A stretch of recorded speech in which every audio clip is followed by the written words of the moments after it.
परमो धर्म की, आचार्य गुरुवर श्री कुंद कुंद भगवान की, आचार्य गुरुवर श्री ज्ञान सागर मुनि महाराज की,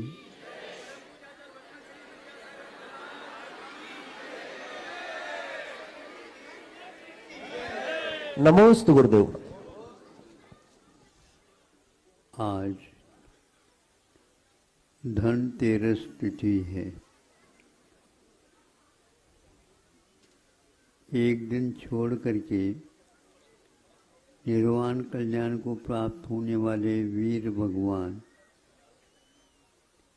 आज इस तिथि को मनाने का क्या कारण है?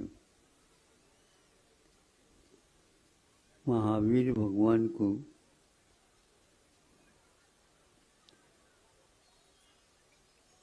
पहचानने वाले आज यह इंद्रभूति के नाम से थे और गौतम स्वामी बनने वाले। उन्हें कल नहीं परसों यदि निर्वाण होना है शाम को जब कभी भी, तो ये आज ही एक प्रकार से उपवास का योग पा जाते हैं और कल नहीं परसों शाम को दीपावली मनाया जाता है। वो किसके लिए मनाया जाता है?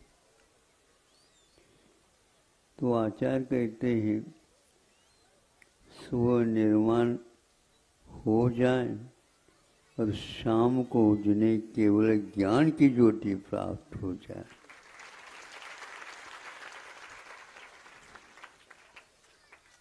ये केवल ज्ञान की धारा टूटती नहीं हो, अनुबद्ध केवली हो जाते हैं। इसलिए दीपावली से ही पूछा जाए तो शाम को दीपों की मालिका से जिनकी आरती उतारी जाती है ऐसे गौतम स्वामी है। आज उन्होंने धारणा कर ली और उनकी अब अंतिम पालना होगी ही नहीं और उन्हें केवल ज्ञान का लाभ होगा। ऐसा यद्यपि हमने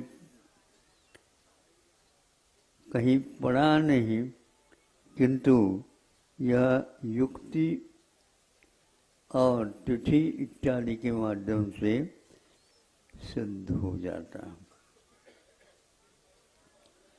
गिरि से गिरती सरिता पहली, पतली पतली सी चलती, किंतु अंत में रूप बदलती सागर में जा ढलती है।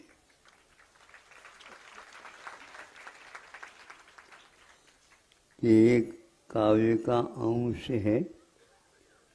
पहले के अंश आप याद कर लो कहाँ है, हम भूल से गए हैं। हमें विस्मरण होता चला जाए, हमें स्मृति की आवश्यकता नहीं प्रभु, किंतु आप जैसे बनने की आवश्यकता है। और केवल ज्ञान होने के उपरांत कविता का पाठ नहीं होता, किंतु अपनी आत्मा का पाठ ही, अपनी आत्मा में ही लीन होने का सौभाग्य प्राप्त होता है। ऐसे पवित्र दिन पर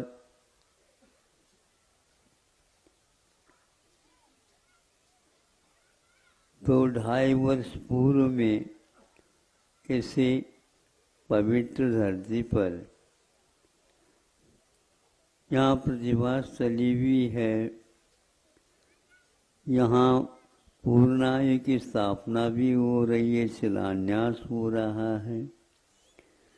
यहाँ और भी बहुत कुछ है, लेकिन इस स्थान को एक बार दयोदय नाम के तीर्थ के नाम से यह प्रसिद्धि प्राप्त है।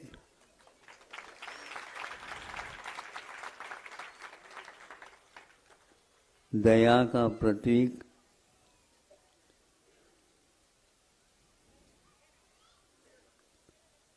जिसका संकल्प ऐसा है, जो माँ रो रही हो, अब मेरा ये पुत्र, इसका पालन पोषण कौन करेगा, इसको बड़ा कौन बनाएगा, इसके लिए दूध की आवश्यकता है। यदि दूध नहीं मिलेगा तो क्या होगा? रोटी खा लेगा। रोटी तो अभी खाने योग्य नहीं, क्या करेगा? तो आंगन में बंधी हुई गैया कहती है, रंभा बोलते हुए, चिंता न करो, मैं जब तक रहूंगी तब तक तुम्हारे लाला को अवश्य ही दूध की पूर्ति होती रहेगी। ऐसे इस स्थान में हजारों गायों का संरक्षण हुआ। इस समाज ने अपने लिए नहीं, किंतु उन पशुओं के लिए आवश्यक सामग्री स्वयं अपनी क्षमता के अनुसार दी, किंतु उसको देख करके हजारों दानदाताओं ने इसके लिए अपना तरफ से सहयोग दे दिया है। ऐसे इस स्थान में संरक्षण हो रहा है। वहीं पर एक संकल्प, जो कोई रोगी होगा उसके लिए जैन समाज सोचती है कि एक ऐसा औषधालय जो शाकाहार का समर्थन करता हो और शाकाहार की पुष्टि के लिए ऋषियों ने जहाँ पर कल्याण कारण आदि ग्रंथ रचे गए हैं, चरक आदि सुश्रुत जैसे आयुर्वेद निष्ठ संस्कृत में लिखे गए हो, उसका यहाँ पर आयुर्वेद के नाम से जो विख्यात है विश्व में, आज उसका विस्मरण सा हो गया। किंतु कभी कभी ऐसा समय मिलता है जो कि हमें अतीत की ओर अपने आप ही ले जाता है। हमारा अतीत स्वर्णिम था, इसमें कोई संदेह नहीं, लेकिन हमारा अतीत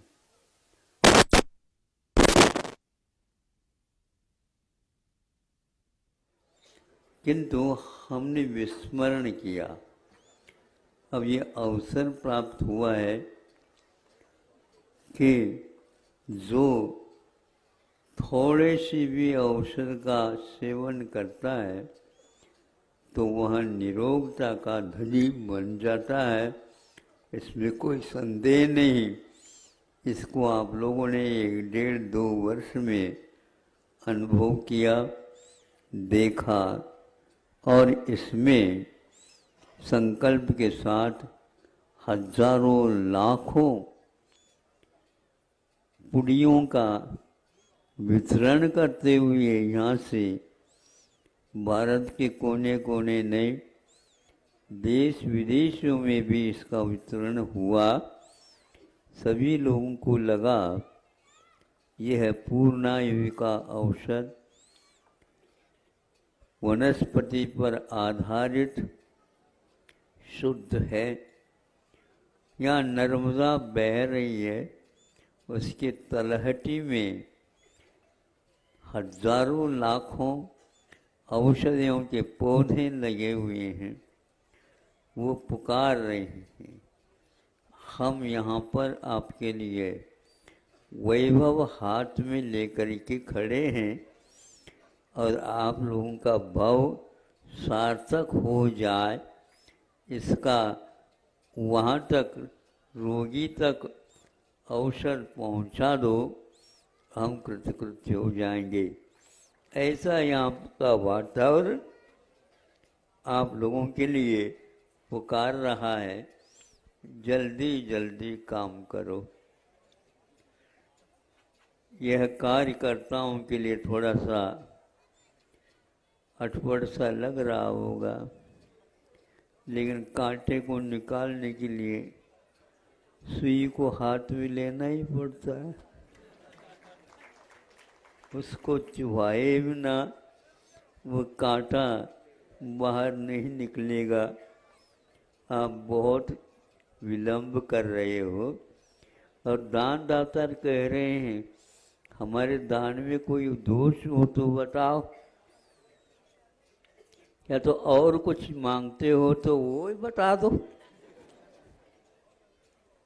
हम देने के लिए तैयार है, लेकिन अब विलंब मत करो। तो यह कमेटी भी सजग हो गई है और अनुमति भी सरकार की ओर से लगभग मिलने को हो गई है।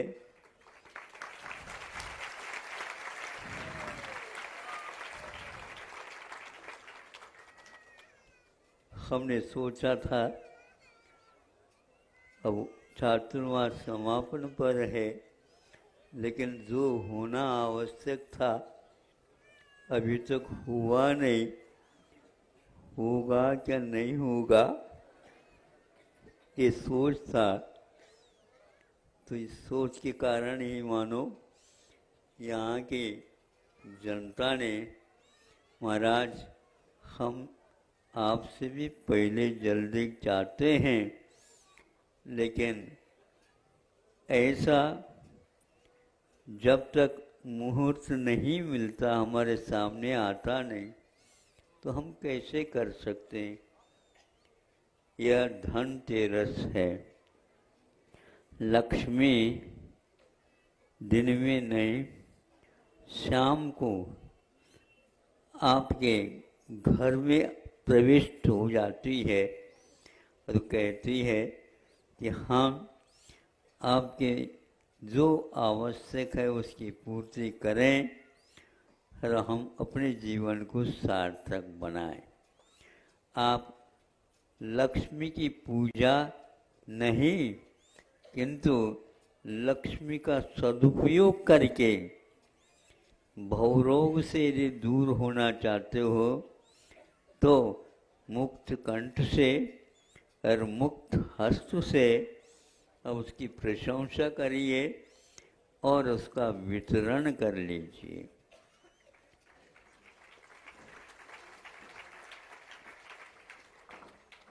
नेताओं के लिए हमने 4 पंक्तियाँ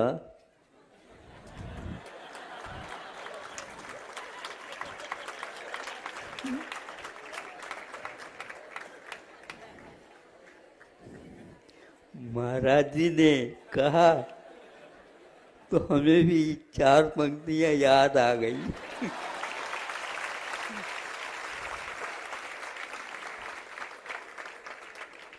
कह दूं? अच्छा, विलंब तो नहीं हो रहा। संग्रह नहीं, संग्रह नहीं, वितरण हो, यही लोकतंत्र है। हम उस लक्ष्मी को ताले में बंद करना चाहते हैं तो क्या हमें बंद कर दोगी क्या? हम 24 घंटे मुक्त है, जब चाहें तब हम यहाँ से बाहर निकल सकते हैं। आपका कल्याण हो इस अपेक्षा से आपके पास आए हैं।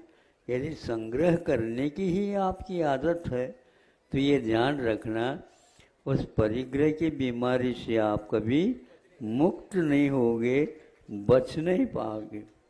और आप लोग लोकतंत्र की इस स्वतंत्रता दिन के स्मरण करते रहते हो, लेकिन आपको भारत में भी लक्ष्मी रखने का विश्वास नहीं है और विदेशों में वह लक्ष्मी आप पहुंचाते हैं। आपसे बढ़कर के कौन यह राष्ट्र का विरोध करने वाला होता है? यह राष्ट्र के ऊपर विश्वास नहीं, माता पिताओं के ऊपर विश्वास नहीं। ये धन आपको काय के लिए मिला? ये धन तेरस कहता है निष्परिग्रही उन महापूतों की स्मृति हमें दिलाता है। इसलिए दोबारा तो कहने का मैं सोचता नहीं, क्योंकि 2 बार बोलने से उसका महत्व कम होता है। और आप कविता पाठ को वंस मोर कहने की आदत वाले हैं। एक बार कह दो और पर्याप्त है, उसको जीवन में उतार दो तो अपने आत्मा को तार दो। ज़्यादा मैं नहीं कहना चाहता।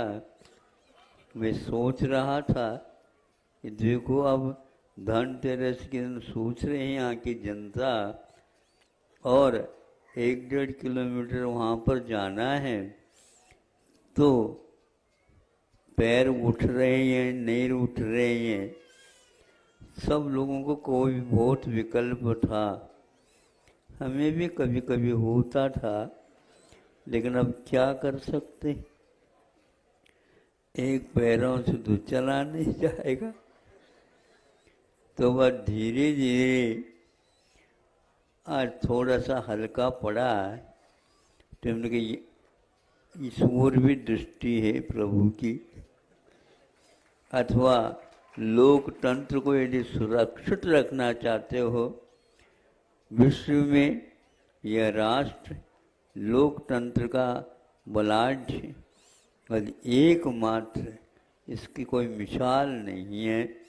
ऐसा है, आबादी की अपेक्षा से चीन आदि और भी देश हैं, लेकिन यहाँ पर आबादी भी और स्वतंत्रता का यह बिगुल बजाने वाला राष्ट्र, लोकतंत्र की उपासना करने वाला, वह कहता है मैं एकमात्र निरोग बनूं, यह मुझे इष्ट नहीं है, किंतु सारे के सारे प्राणी निरोग हो और रोग से रहित प्रभु की वो उपासना करना चाहता है।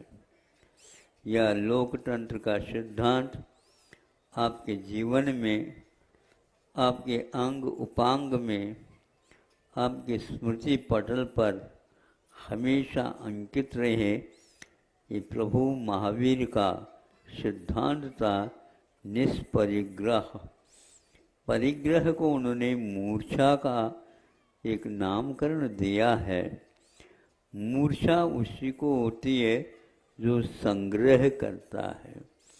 यह संग्रह नहीं, किंतु यह एक प्रकार से वितरण हो, इस प्रकार के सिद्धांत को चलाने वाले या उपदिष्ट करने वाले वीर प्रभु को कल नहीं परसों, वैसे 14 के रात को ही हो जाती है, लेकिन उस समय आप उठे हुए नहीं रहते हैं, इसलिए उनकी पूजन दिन में कर ली जाती है। देव लोग आकर के करके चले जाते हैं। इसी प्रकार 4 मास के लिए हम भी आए थे, यहाँ रुके हैं और जाने की भी तैयारियां हैं। अब कहाँ किस ओर हम कह नहीं सकते। अभी हमने देखा चलने योग्य पैर हुए क्या नहीं, देख तो लो। धीरे धीरे। अच्छा अभी रेस्ट चाहिए। अच्छा उल्टी माला न फेरी हो। 4 महीने से ले बरसों से अन्यत्र भी प्रतीक्षा हो रही होगी, नहीं समझे। यहाँ भले ही वियोग जैसा लगे, लेकिन वहाँ पर आरती सजी हुई है।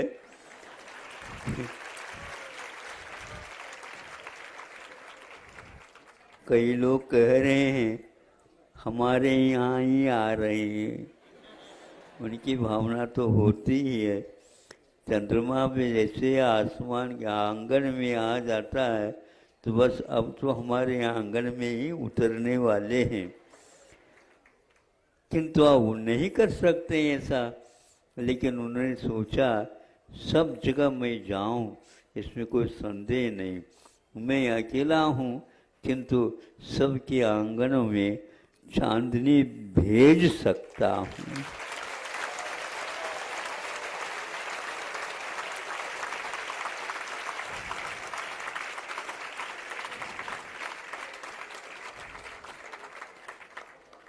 हमने कहा नहीं, आप लोगों ने तालियां भी बजा दी।